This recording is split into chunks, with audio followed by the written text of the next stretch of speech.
questions, je voudrais faire une déclaration. J'ai commencé à militer à l'âge de 13 ans contre le racisme et contre l'extrême droite. J'ai été responsable syndicale puis associative pendant 10 ans. J'ai été secrétaire nationale du Parti socialiste chargée de la sécurité et j'ai contribué avec d'autres à faire évoluer la doctrine de la gauche sur ce sujet. J'ai été une dirigeante du courant La Gauche Socialiste. J'ai soutenu Ségolène Royal lors de la primaire de 2006, dans la campagne présidentielle de 2007, lors du congrès de Reims, dans la primaire de 2011. J'ai été une des porte-paroles de François Hollande pendant la campagne présidentielle. Députée des Deux-Sèvres depuis 2007, j'ai été réélue au premier tour en 2012.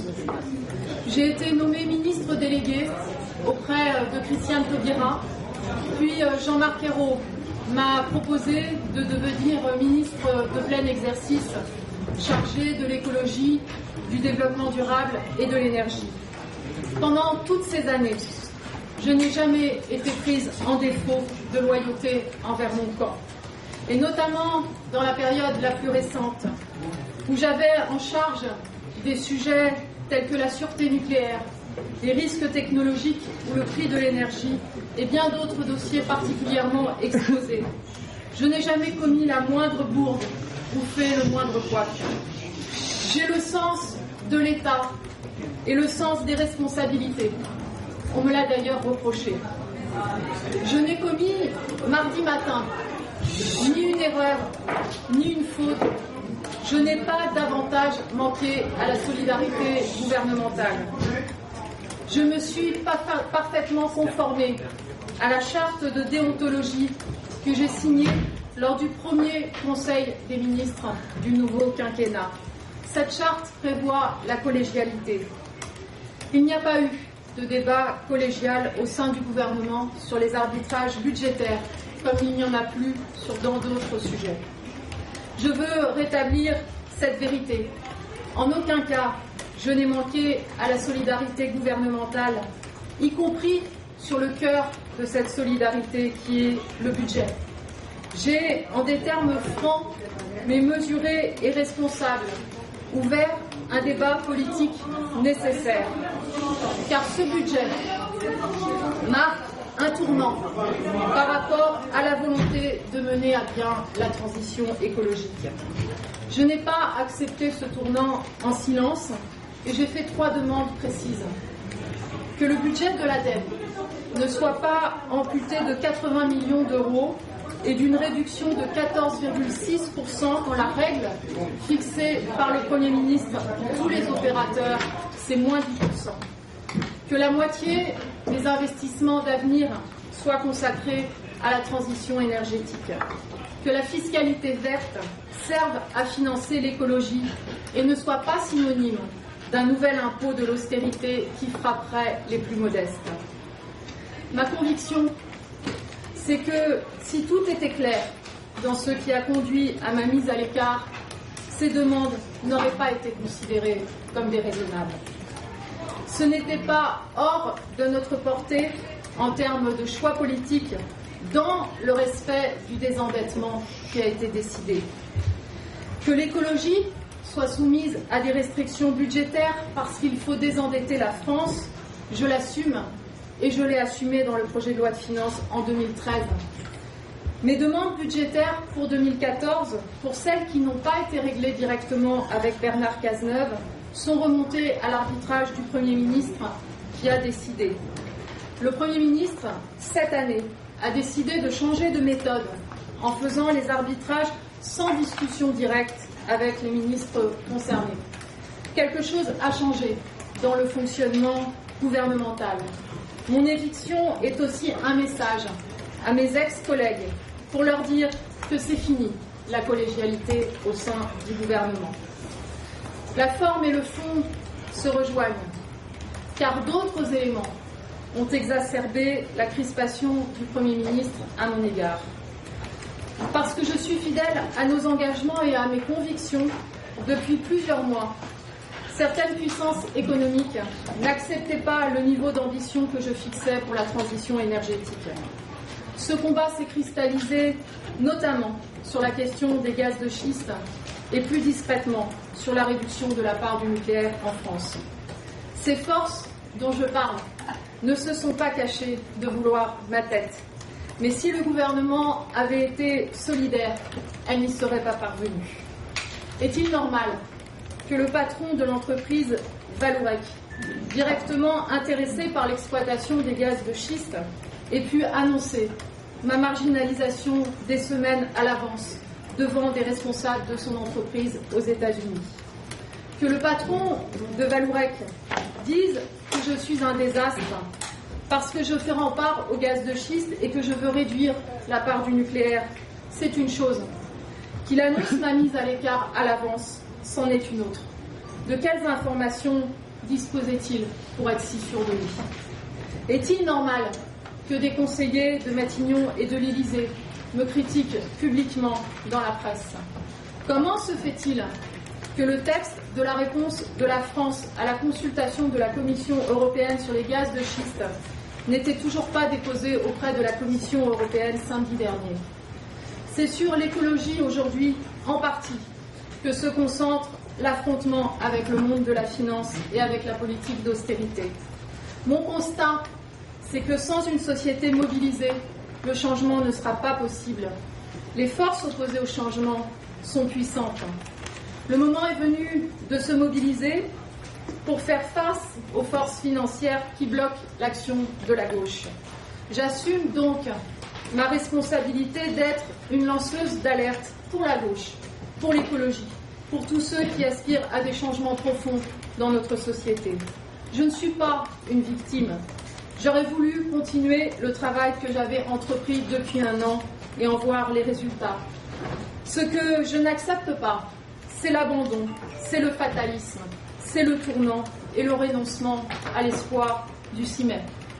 À ce jour, je n'ai pas de projet précis, mais j'aspire à trouver sur mon chemin les aides nécessaires pour changer le cours des événements.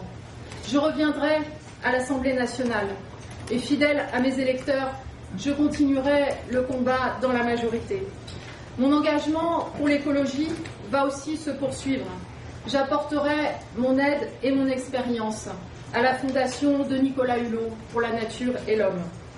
Devant vous et devant les Français, je voudrais remercier d'abord celui qui est encore député des Deux-Sèvres, mon suppléant Jean-Luc Drapeau, qui aurait mérité de poursuivre son travail à l'Assemblée nationale et qui n'a aujourd'hui plus de mandat exécutif local parce qu'il s'est appliqué à lui-même alors que ce n'est pas la loi. Et mes collègues ministres qui m'ont apporté publiquement ou discrètement leur soutien ou leur amitié, en particulier Arnaud Montebourg, Aurélie Filippetti, Duflo, Benoît Hamon et Marisol Touraine.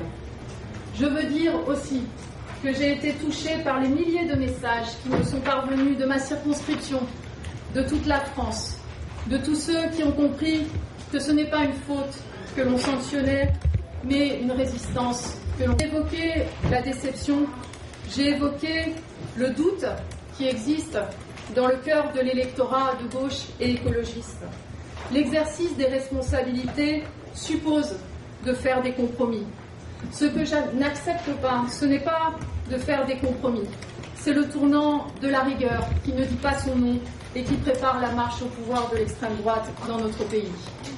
Ce dont il est question, ce n'est pas d'un poste ministériel, c'est du droit de ma génération à avoir des espoirs et à agir. Le temps est venu de reprendre la main du changement. J'appelle la gauche à un sursaut en faveur de l'écologie, de l'espoir et des générations futures. Est-ce qu'il y a d'autres forces économiques, vous pourriez citer d'autres forces économiques que l'entreprise Vallourec? Il y a cet exemple déjà avec une déclaration publique.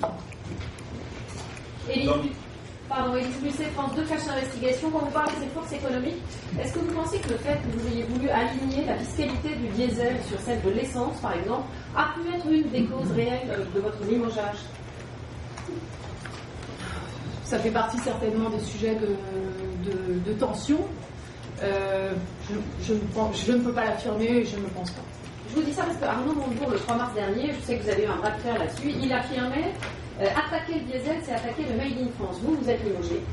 Lui, il est toujours au gouvernement, pourtant on ne peut pas dire qu'il soit véritablement discipliné. On a parfois le sentiment contre la santé. S'il y a un rattrapage de cette fiscalité qui est fait, il soit intégralement restitué aux Français en pouvoir d'achat, et donc ils ne servent pas à remplir les caisses vides de l'État. Mais est-ce que vous avez le sentiment que c'est un sujet tabou en France, que le diesel, on ne peut pas l'attaquer, parce qu'il y a toute l'industrie automobile française, et qu'à un moment, c'est un véritable problème, vous, en tant que ministre de l'Environnement? J'ai dit ce que j'avais à dire sur le diesel, je n'ai pas regretté de l'avoir fait. Mais vous avez eu le sentiment d'être suivi, d'être entendu, ou au contraire qu'il y avait des forces de résistance, comme vous le dites? Il y a des résistances, il y a beaucoup de forces de résistance sur beaucoup de sujets. Mais je ne peux pas répondre affirmativement à votre question. Que diriez-vous à votre successeur sur ce sujet précisément? Ce que je dis, ce n'est pas seulement à mon successeur, c'est à la majorité et au gouvernement, que s'il y a une évolution de la fiscalité des carburants, il faut qu'elle soit intégralement restituée aux Français, parce que c'est la condition pour que les Français acceptent la fiscalité entre diesel et essence, que ça peut se faire. Je ne sais pas. Marie-Jo Sader, Actu Environnement. Qu'est-ce qui s'est passé, Madame Bateau, en 24 heures? Est-ce qu'ils vous les appellent au sursaut et est-ce qu'ils peuvent le faire au sein du gouvernement? Moi, je ne veux pas m'immiscer dans le débat interne à une autre formation politique que la mienne. Je sais que ce débat existe. Vous êtes le deuxième ministre de l'Environnement, le fait passer. Une après l'autre, s'il vous plaît. Vous êtes le deuxième ministre de l'Environnement à être limogé. Puisque j'ai demandé l'arbitrage personnel du Premier ministre et que les conseillers de Matignon, comme vous dites, ont déconseillé à bien des ministres dont je fais partie de demander un rendez-vous au Premier ministre sur ce sujet. Est-ce que vous considérez que le soutien des écologistes a été fructueux dans la période avant le limogeage? Est-ce que vous considérez que c'est suffisamment soutenu? J'ai eu l'impression qu'ils étaient un petit peu tièdes sur le climat. Je crois qu'ils ont eu un débat entre eux sur le bateau bashing, mais ça, j'ai dit que je ne voulais pas m'immiscer dans les débats internes. Votre successeur, il a ouvert la voie au gaz de schiste, il est favorable, c'est bon? Je pense qu'il est impossible de revenir sur la position de la France interdisant la fracturation hydraulique pour la simple et bonne raison que c'est la position du peuple français. Et est-ce qu'on peut revenir sur la fermeture de Fessenheim? Le problème, c'est pas de revenir sur la décision, c'est de la mettre en application. Est-ce que vous considérez que vous payez aussi, pardon, vous payez aussi? Non, je vais prendre, j'ai entendu. Oui, avez-vous été évincé, en tout cas, avez-vous été trahi dans votre administration et notamment encore des... Non, aucunement. Est-ce qu'ils font partie de ces forces un peu secrètes qui régiment notamment sur les tiers? Non, aucunement.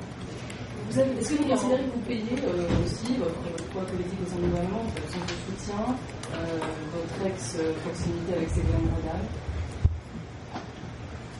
Non, je crois que j'ai répondu par rapport à Ouh là là, il y a plein de questions dans la... Non, mais c'est un petit peu la même, c'est une question de poids politique. Votre poids politique, est-ce que ça a pesé dans votre élection? Ça fait partie des commentaires qui sont faits, dans lesquels moi je ne peux pas rentrer. Vous parlez du patron de Vallourec, qui, si je ne me trompe pas, est le mari de Sylvie Hubac, oui, à l'Élysée. Vous sous-entendez que François Hollande a peut-être eu des échos via Sylvie Hubac ou le patron de Vallourec, son mari. Enfin, vous visez directement François Hollande en disant ça quand vous dites que certaines forces ont pu peser à l'étranger aux États-Unis en disant on aura sa tête, de toute façon, ne vous inquiétez pas. Non, moi je pose la question.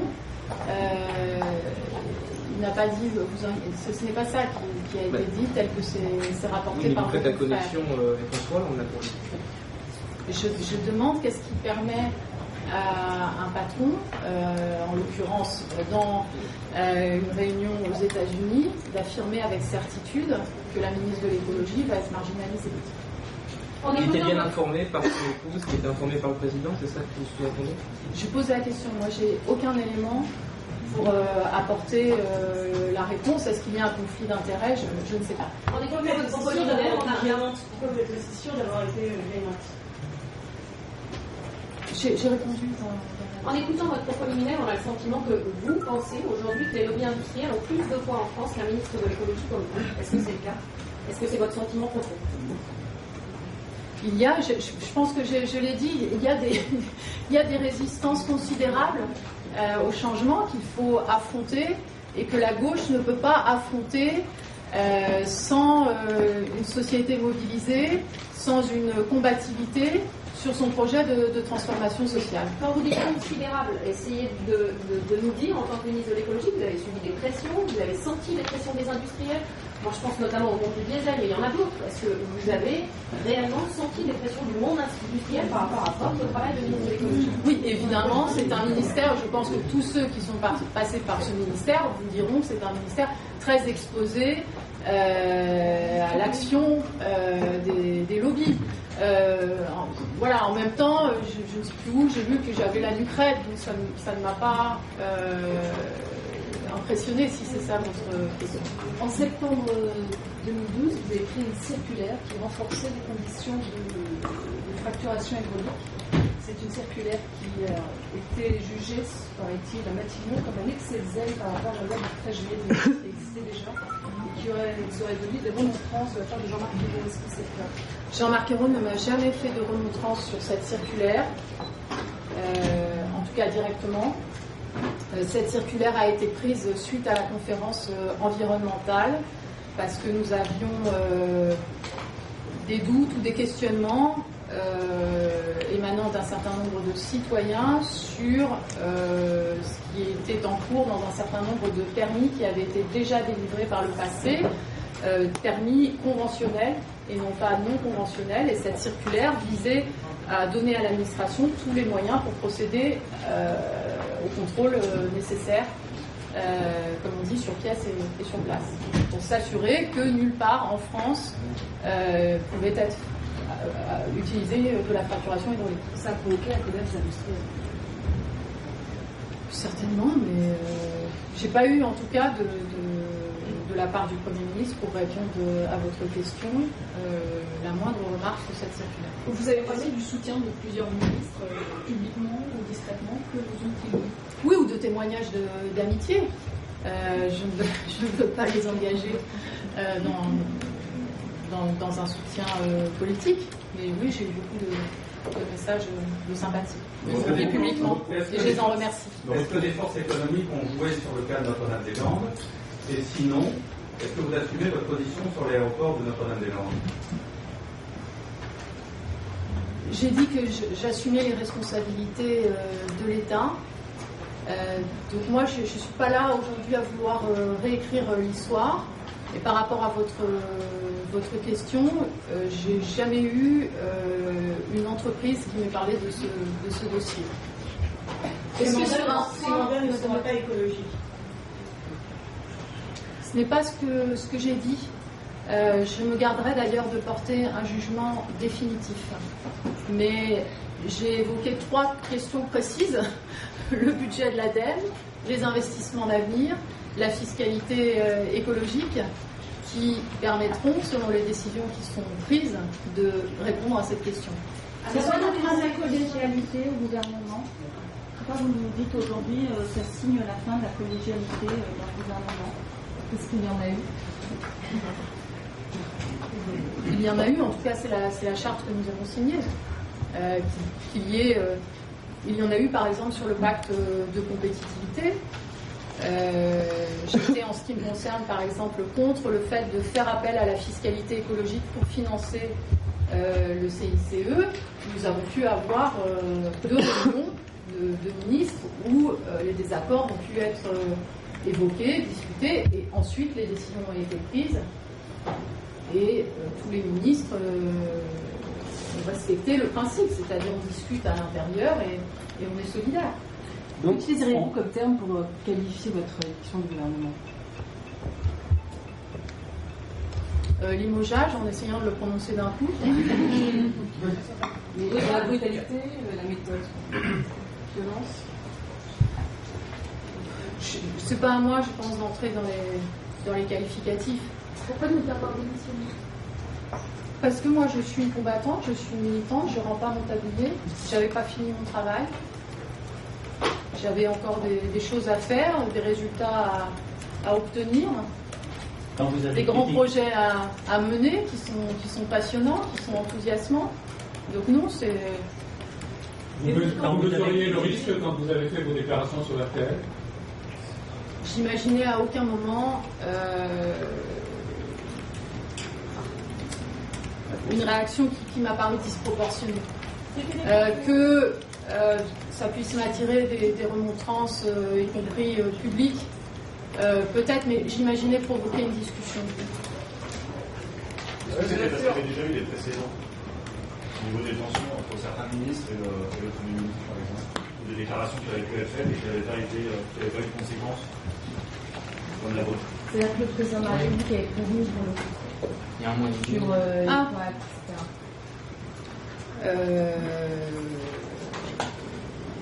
Oui, mais on peut prendre bien d'autres exemples de déclarations, y compris extrêmement récentes, qui ne font pas l'objet du même traitement. Donc ça a été seulement... J'observe aussi que Jérôme Cahuzac a été remercié et salué pour l'ensemble de son travail au service de la République, et que ce n'est pas le cas dans le communiqué de presse qui m'a congédié. Donc vos critiques au budget ont été seulement un prétexte, on peut dire ça, pour vous limoger? En aucun cas. Un prétexte pour moi? Oui, non, pas pour vous, pour le gouvernement de vous limoger. Ils ont utilisé vos critiques au budget comme un prétexte pour vous chasser du gouvernement. Je ne sais pas si tout a été mesuré dans l'enchaînement des événements qui s'est produit dans la journée de mardi et dans leurs conséquences. Quand vous lancez d'alerte pour la gauche et l'écologie, ça veut dire qu'on va beaucoup vous entendre à la gauche du parti, ou que vous allez continuer de prendre des positions comme ça très marquées contre la politique gouvernementale, contre l'orientation que vous dénoncez là aujourd'hui? Je crois que je dis quelque chose aujourd'hui parce que j'ai aussi ma liberté de parole retrouvée qui sont fortes. J'ai dit, j'ai pas de projet précis ou d'idée précise de ce qui va se passer demain ou après-demain, mais je continue le combat politique. Oui, moi je suis une militante, donc je continuerai mon travail de députée et le combat politique autour des idées auxquelles je crois, bien sûr. Vous pourriez vous rapprocher des socialistes pendant ce bien sûr. Oui. Bien sûr. Oui. Est-ce que quand même vous reconnaissez, si vous faites un mea culpa, est-ce que vous reconnaissez certaines erreurs? Vous parliez du bateau bashing, on a vu des critiques sur votre gestion de l'administration, sur une certaine méconnaissance des dossiers, c'est ce qu'on peut lire. Est-ce que vous reconnaissez certaines erreurs? Tout le monde fait des erreurs et tout le monde est perfectible. Je ne pense pas que ça justifie ce qui s'est passé mardi. Des campagnes de bashing, il y en a eu contre d'autres ministres, en particulier des femmes, sur le même type de problématique. Donc c'est pas quelque chose de nouveau qui suffirait à expliquer la situation.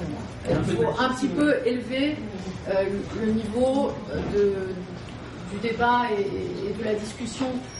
Le sujet, c'est pas Delphine Batho, c'est pas le destin individuel de Delphine Batho. Le sujet, c'est l'orientation politique du gouvernement. Le fait que vous soyez une femme a pu jouer, le fait que vous soyez une femme a pu jouer le matin François Hollande. Comme il y a plusieurs questions, excusez-moi, j'arrive. Pour Fessenheim, est-ce que la centrale de Fessenheim fermera d'ici fin 2016, selon vous, aujourd'hui, par rapport à la promesse qu'avait fait François Hollande pendant sa campagne?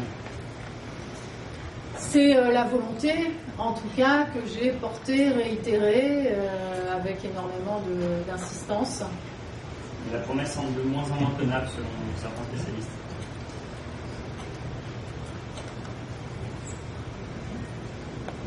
Ça renvoie effectivement à un sujet important. Je ne vais pas forcément aborder tous les sujets aujourd'hui. La phrase de François Hollande, mon ennemi, c'est la finance. Vous avez deux versions différentes et vous dites les conseillers ou déconseillers prendre rendez-vous avec Jean-Marc Ayrault. Et donc vous avez... Oui, parce qu'il y a eu une nouvelle méthode qui a été mise en place cette année. Je veux aussi dire, oui, je l'ai précisé.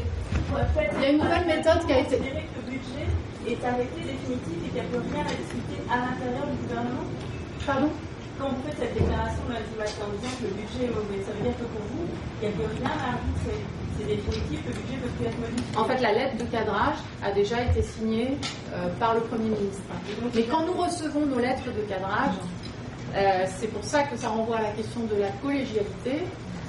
Nous recevons les uns et les autres nos lettres de cadrage, nous menons les uns et les autres une négociation budgétaire avec le ministre du Budget, puis avec le Premier ministre ou son cabinet pour les sujets qui n'ont pas été réglés. Il n'y a pas de discussion collective collégiale sur notamment ce que tous les ministres ont découvert samedi, c'est-à-dire l'architecture des équilibres entre les différents ministères.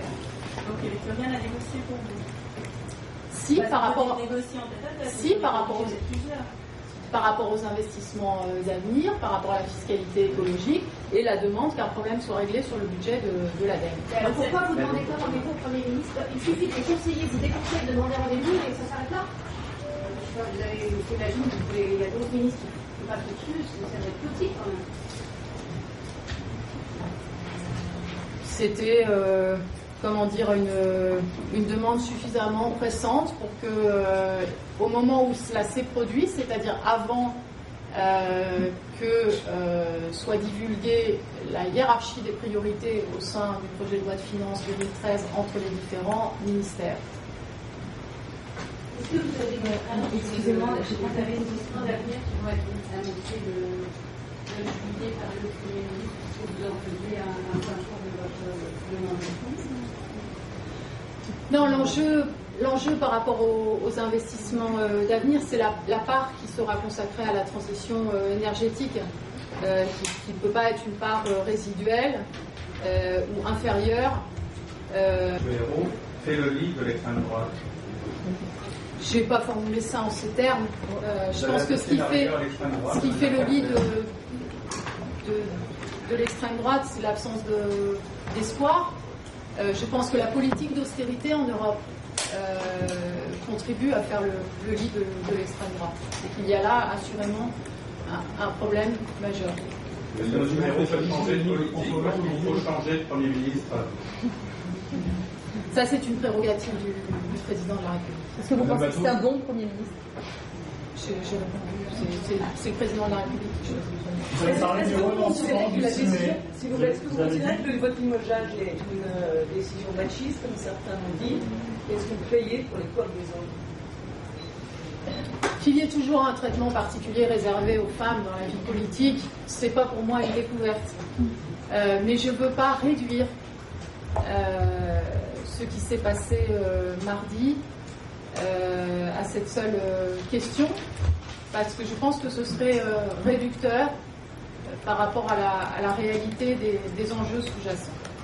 Sur le dossier de la compagnie Olympia en Guyane, est-ce que vous avez eu à vous opposer aux lobbies, des lobbies? Non, j'ai eu à refuser un rendez-vous, c'est tout. Concernant le pétrole, vous avez eu ce poste suite à l'élection de Nicole Brick. Est-ce que vous n'avez pas dit que finalement vous n'avez pas écouté franche? Est-ce que vous avez eu des directives concernant justement le dossier du pétrole en Guyane dans le gouvernement? Non. Vous, quelle était votre position? Parce que les écologistes trouvaient que justement le gouvernement... quelque chose en termes de justice sociale, en termes d'amélioration de leurs conditions de vie. Tous les Français comprennent que la situation financière de la France est particulièrement difficile et qu'il faille faire un effort de désendettement. Mais les Français, ils ont besoin de perspectives d'avenir, ils ont besoin d'espoir. C'est pour ça que cette question de l'écologie et de la transformation de notre modèle économique, de notre modèle énergétique est aussi importante, parce qu'il y a besoin d'une perspective de transformation sociale. Est-ce que le débat sur la transition énergétique reste intact malgré le débat? Est-ce que vous pensez qu'on est bien lancé ou ça va prendre un couleur? Je ne sais pas, je ne peux pas répondre à cette question. Est-ce que vous pourriez vous rapprocher d'Europe Écologie Les Verts? Je vous dis, je ne sais pas de quoi demain sera fait. Ils ont un débat politique actuel. Vous n'excluez pas en tout cas. Pardon? Vous n'excluez pas.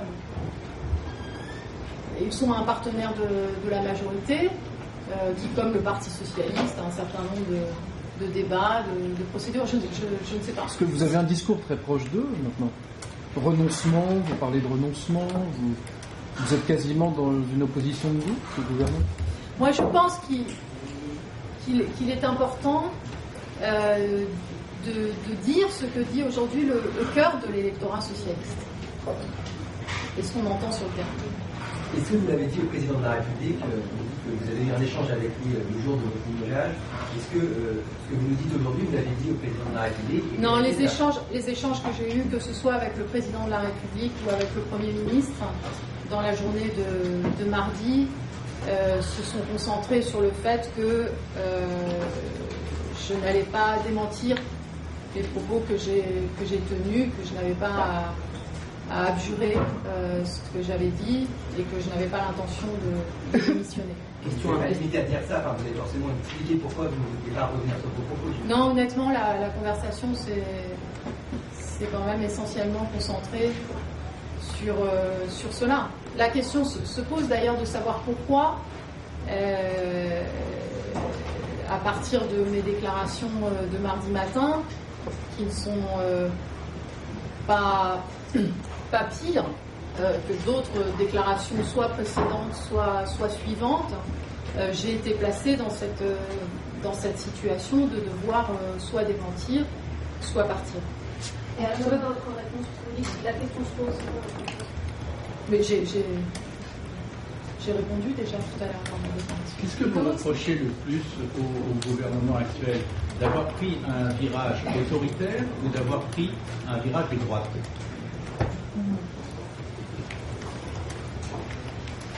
Je ne le formulerai pas en ces termes parce que, encore une fois, je pense qu'il faut toujours se garder de porter des jugements définitifs. Vous avez été sévère dans votre propos liminaire.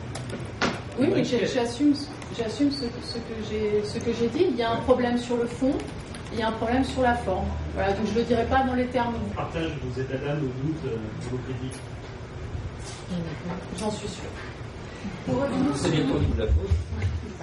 Si vous pensiez que votre tête était menacée à un moment donné via des forces de résistance, est-ce que vous vous êtes dit, il vaut mieux que je parte sur un coup d'éclat plutôt que d'être viré dans une charrette lors d'un remaniement à venir, peut-être imminent, dans l'anonymat? Non, parce que je voulais continuer mon travail. Non, parce que je voulais faire la démonstration lundi 8 juillet prochain que la transition énergétique est en marche dans les territoires. Donc non, ce n'était pas du tout dans mon projet. Mardi matin, après RTL, j'ai été, avec Peter Altmaier, présider la réunion de l'Office franco-allemand des énergies renouvelables. Non, je veux dire, j'étais pas du tout dans cette idée. Et les ministres dont vous dites qu'ils sont sur la même longueur d'onde que vous, ils se sentent bridés, ils se sentent ils sont morts de trouille. Je ne peux pas parler à leur place. On m'a demandé mon intime conviction. Non, je ne suis pas non plus leur porte-parole. Non, mais ils ont pu vous en parler. Ils ont pu vous faire partager leur... Un conseiller a dit qu'ils sont morts de trouille depuis que le bateau a été viré. J'ai dit que je pense que c'est aussi un message qui leur est adressé. La parole vous paraît moins libre dans ce gouvernement après avoir fait? Oui, j'ai dit il y a moins de débats politiques, pas seulement sur les arbitrages et les décisions à prendre dans chaque secteur, mais par rapport à la situation politique. Est-ce que vous leur demandez de parler de parler à leurs électeurs, de continuer ce débat-là, eux aussi? À mes collègues, les anciens collègues. Vous avez cherché à joindre Jean-Marc Ayrault, pour être parfaitement clair.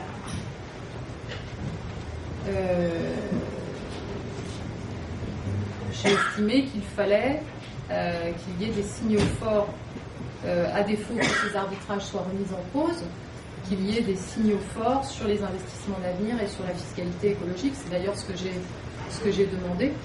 Mais vous avez essayé de faire remettre en cause ces arbitrages ou pas? Sur l'ADEME, oui. Pour revenir sur c'est quoi les signaux forts, en fait, précisément? C'est quel investissement auquel vous pensiez? Ah, en termes de contenu? Oui. Oh là là, j'en ai une liste longue comme le bras. Les trois qui viennent à l'esprit.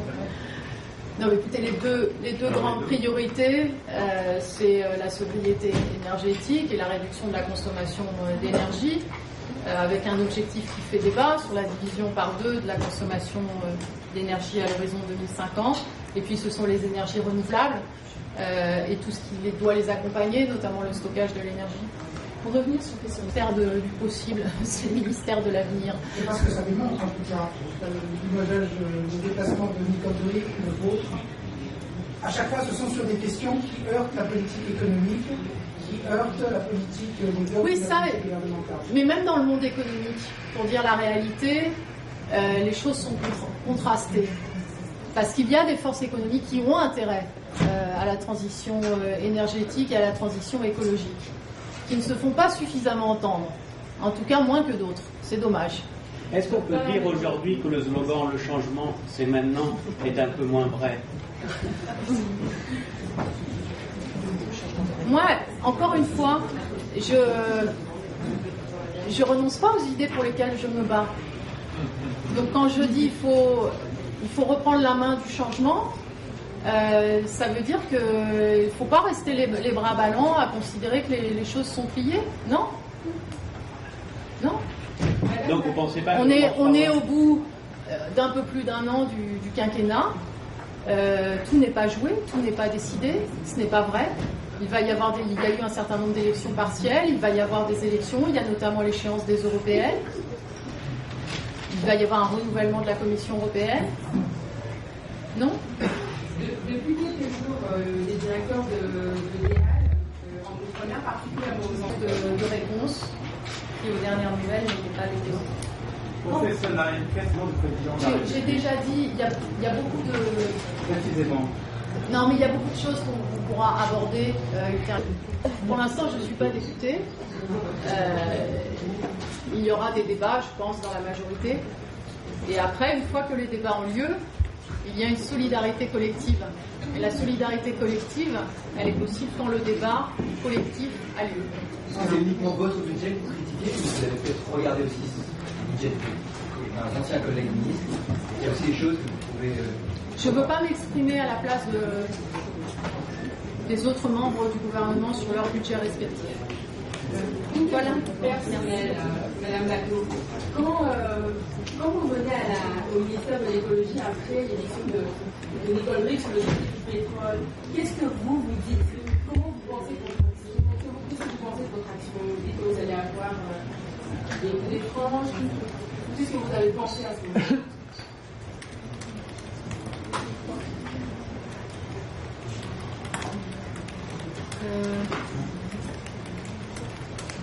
On était au début du quinquennat,